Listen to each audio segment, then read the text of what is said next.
Welcome back to the late day wrap up, and I'm wearing my glasses right now, which is actually making this quite difficult. But with that said, I would like to wish you the best and the happiest. It is the 3-year anniversary of this place, so much love from me to you. And without further ado, because we do want to keep these videos more on the short and concentrated side, let's get right into it right now, just covering major indices across the world, well, mostly US indices, and of course starting up with DXY and then following up on Bitcoin and a little bit of gold action as well. So with that said, DXY did hit both our upside and downside target from last week. Now, what did we say coming in from yesterday? Likely an upside bias, as we do look for about 92.5 bucks to get hit once again, as we do play off the 21 exponential average on the weekly, which as long as we're above that, that does confirm this, or that does keep the notion alive that this is very much a macro reversal right here, at the very least looking for higher price action over the next month or two to come, I would say at the very least myself. Now with that in mind, I would be looking at last month, or sorry, not last month, but last week high as a continuation point. That would be about 92.5 bucks, and if that level does get taken out, I would be looking for extension all the way up to about 93.5, maybe even more over time, of course, and that could also be mediated by a weekly close above that 92.25-ish region. Same levels that were essentially relevant on the downside macro are going to be relevant on the upside macro as well. And of course, on all these macro lows, as we have said a million goddamn times, all of them have taken about 3 months on the lows, and you can see that none of them really, keel on over after the first splurt up or so. You can see that these ones actually go on for multiple years, all the way from about 2018 to the high of about 2020, and then this one over here from about 2011 all the way to, basically 2017. This one over here from about 2008 to a high in 09, about a year and a half later actually, and then before that we have a couple macro lows coming off the 95 and 90 lows, again taking at least a year plus, and in some cases even multiple years, which is pretty damn impressive. So with all of that said, it should be noted that all higher term timeframes are essentially showing bullish continuation here. See weekly Stokes getting way the fuck up there into the bullish control zone, weekly RSI playing out bullish divergence, and also crawling its way after rejecting the bearish control zone. All very good stuff over at least over at least on the weekly schedule here. So I do look for this one to continue upwards and onwards. So if you are trading Forex, keep that in mind. Dollar is going to be more or less strong on the whole. Obviously, there's going to be, some outliers here and there that are going to be beating the dollar. But on the whole, I would be favoring the dollar to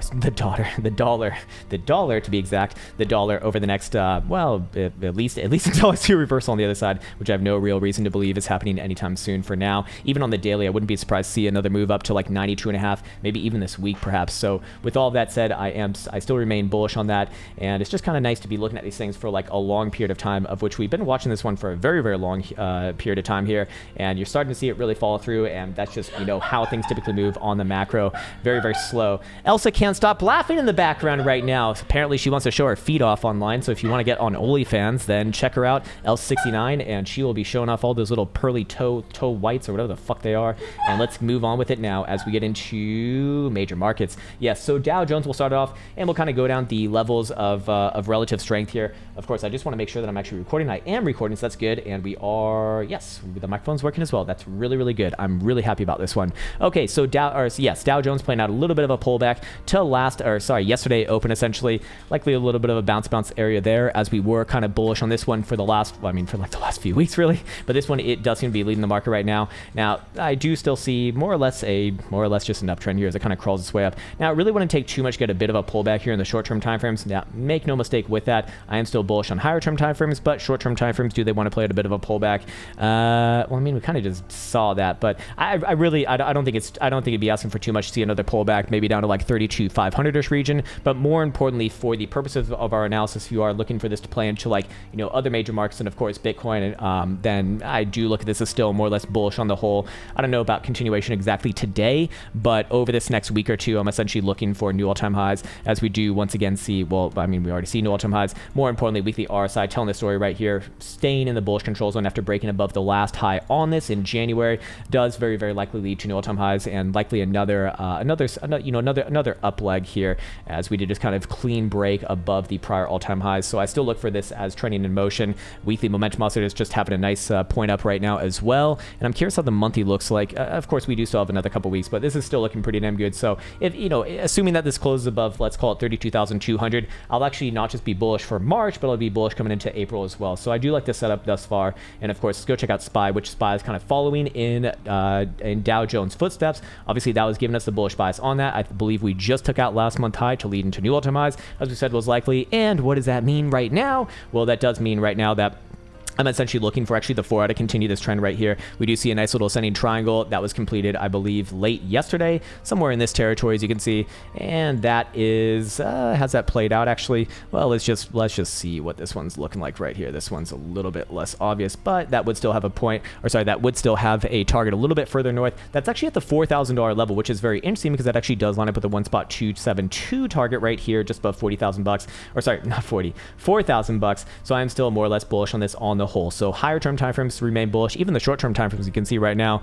I'll still more or less be bullish on. In fact, the hourly looks like continuation right here, right now. I mean, this is just stair stepping its way up. I remain bullish on this one, essentially looking for 4,000 and probably beyond as well. Nasdaq, which is the laggard of them all, is finally following through, as we said was likely over the coming into this week. And I would essentially be looking for that 13,350 target that we spoke about on this morning's video to be hit. Currently operating right around 13,269. Great number right there. But I do think that has more to go on it. Now, we spoke about this yesterday as being a very, very obvious bullish signal right here. Whenever you see something like this, this is like these are, for what it's worth, in my opinion, easier trades. When you see a little bit of a drama around a major moving average potential cross and then a pull through right here, so first try rejection, that's usually going to happen.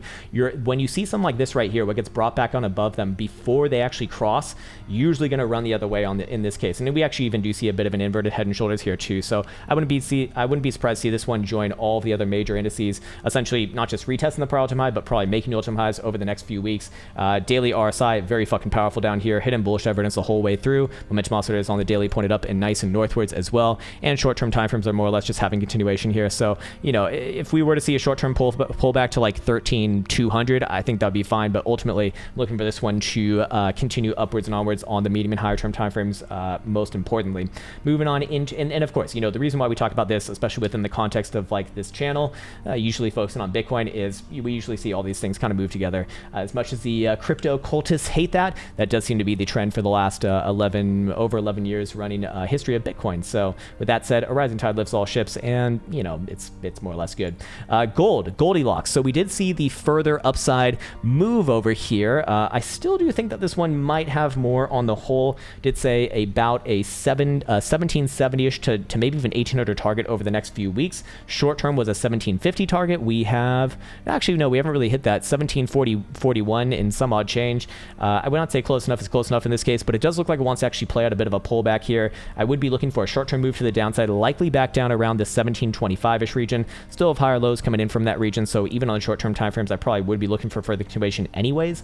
But any sort of a closure below there, let's call it 1725, and I would be looking for a further drop down back around low 1710-ish region. However, I want to be very, very clear about this. I still do favor the weekly and the monthly here for a further try to the upside over the next few weeks. It's probably going to take its time, but ultimately this one has been pretty damn beat up to the downside here. It's very likely due just a pity bounce, if you want to call it that, just shorts closing essentially.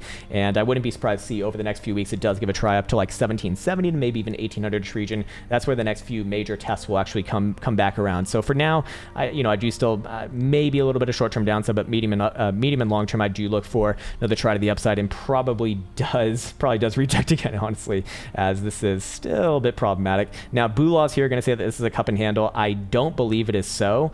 This would not be if this was a handle, you would have broken out over here at 1850. That was our bullish signal over there about a month and a half ago now. Sorry, yeah, about a month and a half ago, which never happened. So more importantly, that could still work on the way up as like a major decision point. But for right now, I mean, we're so fucking far away, it doesn't matter.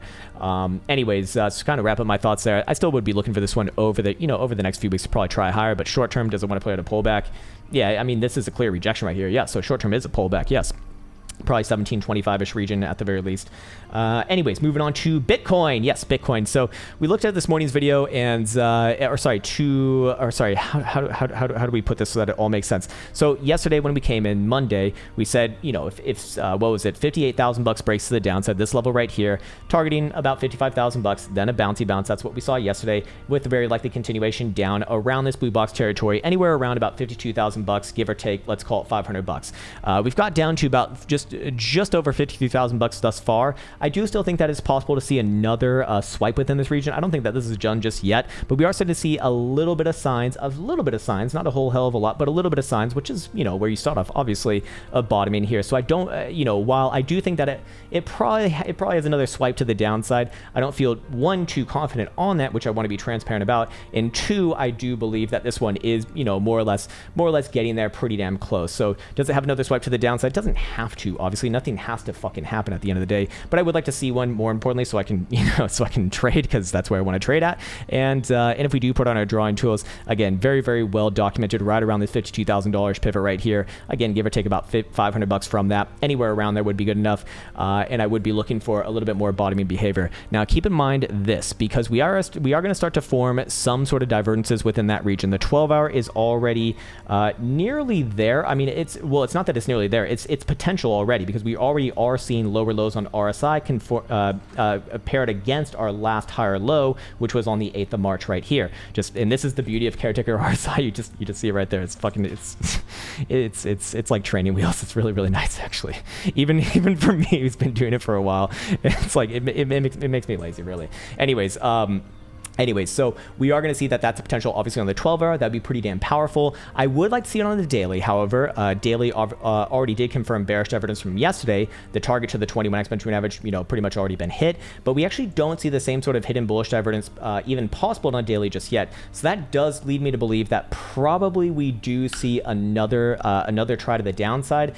Does it get, how far down does it get? I'd still say somewhere around 52,000 bucks. I do think that is a potential low area, and then I'd be looking for some potential hidden bullish divergence signals coming off this area right here as well. If that happens, obviously the 12-hour will have it as well, and then I'd be looking for a greater bounce back up with still 58,000 bucks as a big pivot to the upside. So it's still the same thing essentially over the last few days here. The same levels that were relevant on the way down will be relevant on the way up. Right now we got 55,000 and some odd change right here for the short-term time frames, and then about 58,000 bucks right here. 58,000 bucks is more or less the greater one. Obviously the very, very short-term time frames, I mean, that's kind of floaty, to be fair. I would not trade that in this case, to be 100% transparent. I will trade above here, I will trade down here, and I would love to trade around 48,000 bucks as well. No promises that I get these levels, again, because I want to be very, very deliberately clear with this, because all the higher term timeframes are very much bullish. I mean, I still do think I'd still be as far as willing to say that I'd be looking for new all-time highs on Bitcoin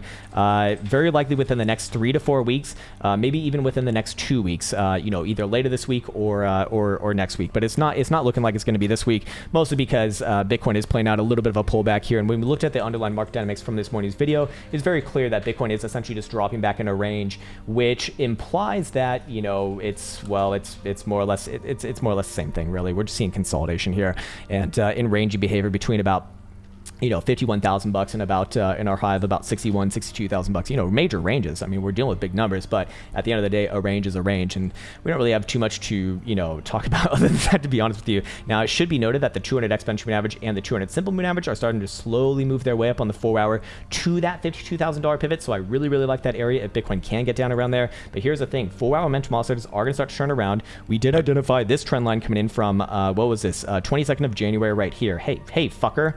Get back there. We did identify this trend line coming in from 21st of January. I think it was like like a week ago or something. And once again, we are actually testing this region like right here, right now. So could it be that Bitcoin actually already has seen the low on this? It's possible, yes, but that also would imply that if you start to break this trend line right here, and it's basically right at the critical zone, then obviously that is going to lead to the next leg down. That's when I really start to look forward to that next area. Could we get a wick down there and then close above above 55,000 bucks? Yeah, possible, and that would be a pretty damn obvious signal as well. What I'm looking for is a lot of wicks accumulated within this region, and then momentum also to start turning back up, and then I perhaps could be willing to call a local low. As it is right now, I would not be willing to call it a local low. I don't believe it is. We just don't have enough information just yet. When we go to the 12-hour, I think that becomes a lot more visually apparent.